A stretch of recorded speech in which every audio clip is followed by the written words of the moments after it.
Young and the Restless 2-week spoilers June 2nd to 13th. Victor spirals and Mystery Man unmasked. On Monday, June 2nd, we're going to be at the party and watch as Victor gives a beautiful speech about his love for and devotion to Nikki Newman, Melody Thomas Scott. The two of them thank Claire Grace Newman, Haley Aaron, for arranging all of this. Everybody's chatty about the Ferrari that Victor had refurbished for Nikki. It's all going very nicely.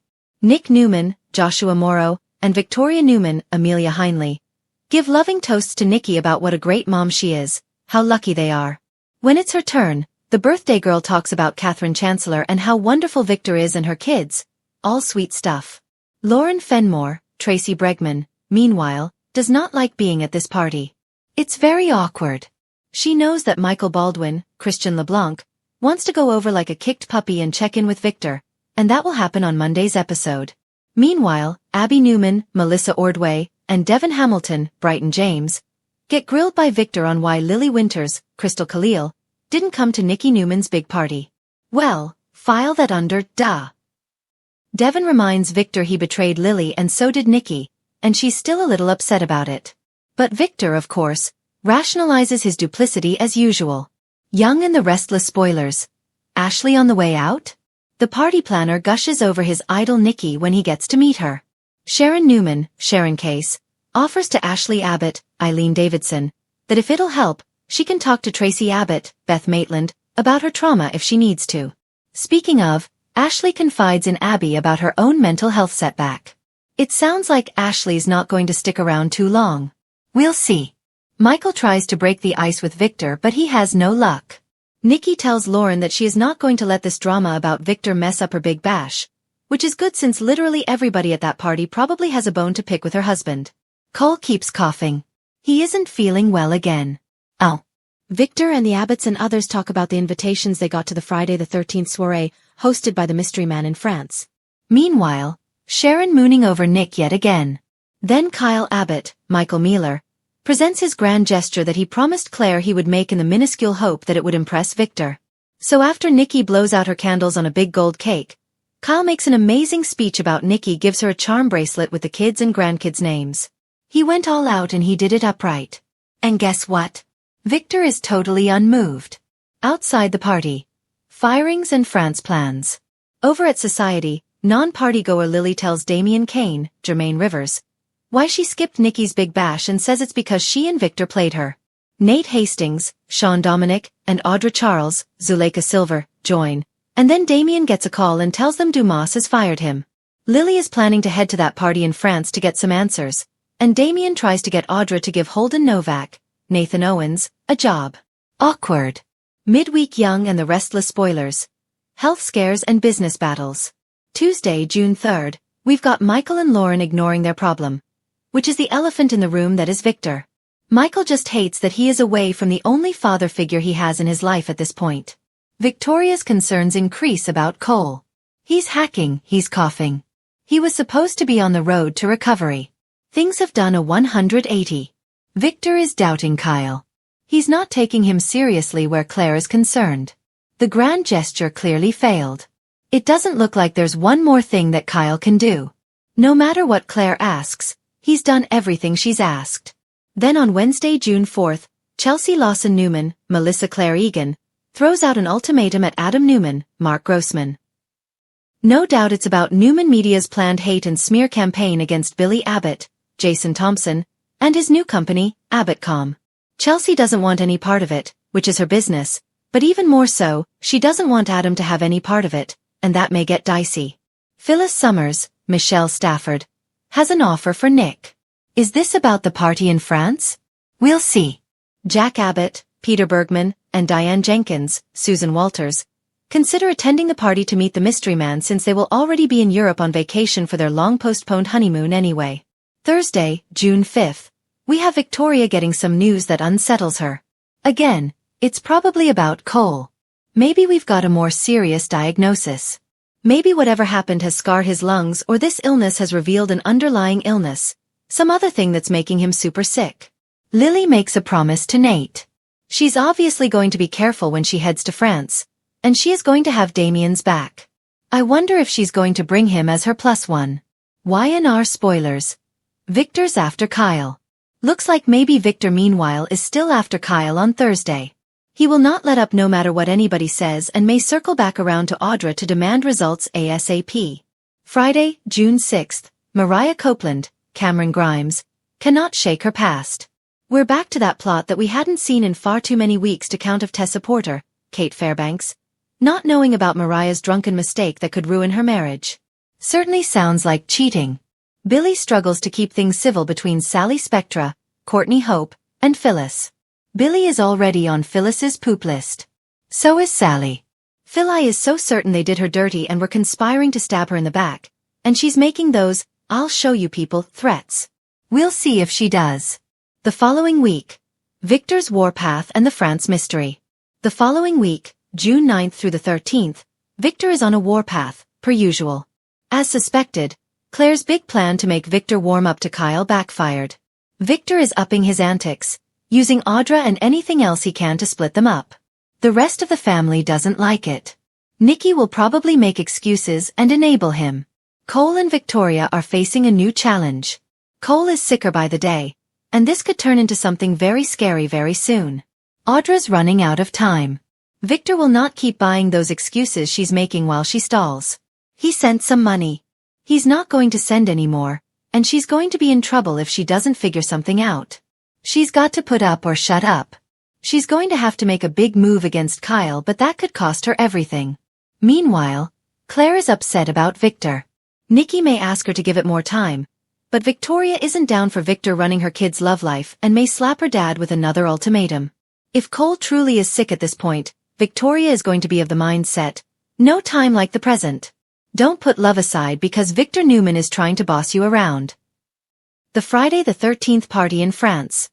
Unmasking the mystery man. Then it's party time in France on Friday the 13th. But before that, we are going to see a lot of Genoa City residents packing their bags and hopping on private jets headed to the south of France. We will finally see who this guy is. Whether it's Kane Ashby, Ronald McDonald, I don't know, Tony Soprano back from the dead. What? I don't even care at this point. But we only have 10 episodes till we get Enterprises have never felt so tense. Victor Newman, the Titan of Genoa City, is teetering on the edge of a personal and professional abyss. For decades, he's been the man who seems untouchable. Dominating boardrooms, manipulating rivals, and maintaining a stranglehold on his family. Yet lately, cracks are appearing in the armor of the legendary mogul, and even those closest to him are starting to wonder. Is Victor Newman finally vulnerable? It all began when Victor noticed the subtle, yet unmistakable signs of trouble. Deals that normally sailed through his approval process were suddenly facing unexplained delays. His inner circle, usually unwavering in loyalty, appeared distracted, whispering in corners. Even his staff seemed hesitant, exchanging furtive glances whenever Victor entered the room. The kingpin of Genoa City, it seemed, was being watched, and not just watched, but carefully outmaneuvered. Victor's instincts told him that this was no ordinary business setback. Something, or someone, was deliberately pushing him off his throne. He began retracing every transaction, every business meeting, and every personal interaction, determined to uncover the source of the disruption. But the trail was more complicated than he anticipated. Every lead seemed to evaporate just as he was about to grasp it, leaving him increasingly frustrated and, for the first time in years, vulnerable. Meanwhile, a mystery man had arrived in Genoa City, one whose intentions were opaque but whose impact was undeniable. He appeared in all the right places, always in the background yet commanding attention when it mattered most. No one could place a name to the face, and even those who thought they recognized him were unsure. He was careful, calculating, and eerily calm, a ghost slipping into Victor's world, stirring uncertainty wherever he went.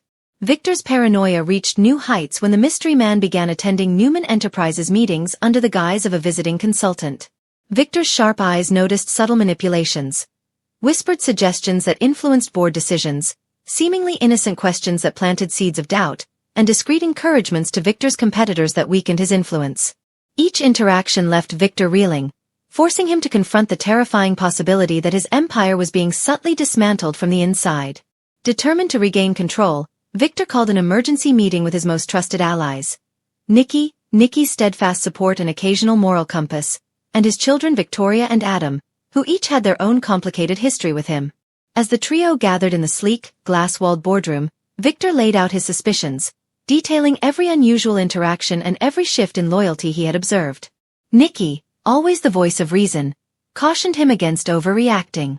"Victor," she said gently, "you've faced bigger threats than this. Keep your focus. Don't let fear cloud your judgment." Adam, however, had a different perspective. Ever ambitious, ever opportunistic, he saw the mystery man as both a threat and an opportunity. "Dad," Adam said, leaning forward, "maybe this guy isn't here to destroy you.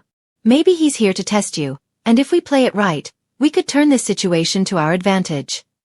Victor's piercing gaze locked on his son, torn between instinctive distrust and grudging recognition of Adam's cunning. As Victor strategized, the mystery man made his next move. A sudden high-stakes acquisition threatened to topple one of Newman's most profitable ventures. Victor realized this wasn't just corporate sabotage. It was personal. The man understood Newman's every instinct, predicting moves before they were even made.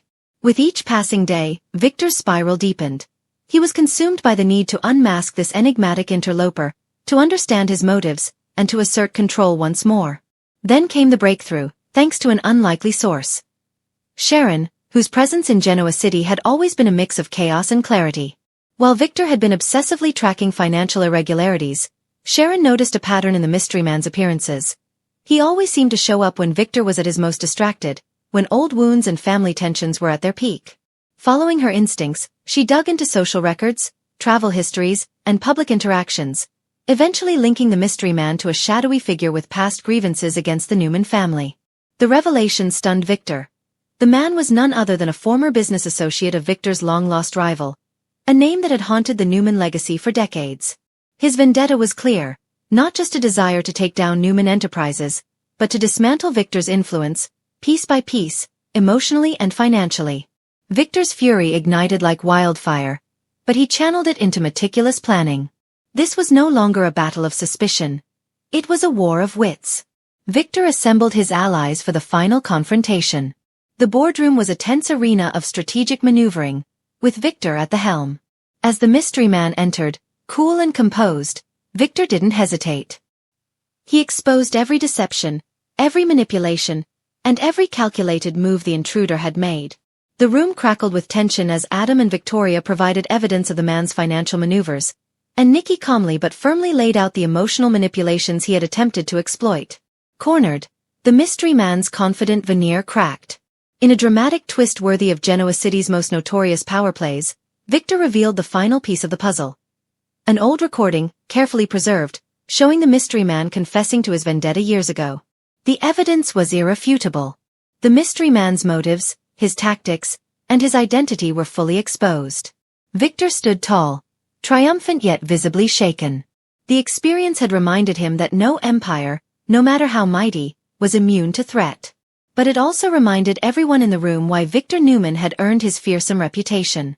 With calculated precision, he neutralized the threat, reclaimed control of his empire, and restored the Newman legacy, at least for now. As the dust settled, Victor retreated to his office, reflecting on the ordeal. The spiral had tested him, but it had also reminded him of the value of vigilance, loyalty, and trust. Genoa City might be full of shadows, intrigue and betrayal, but Victor Newman remained at its center, a king unshaken, yet reminded of his mortality.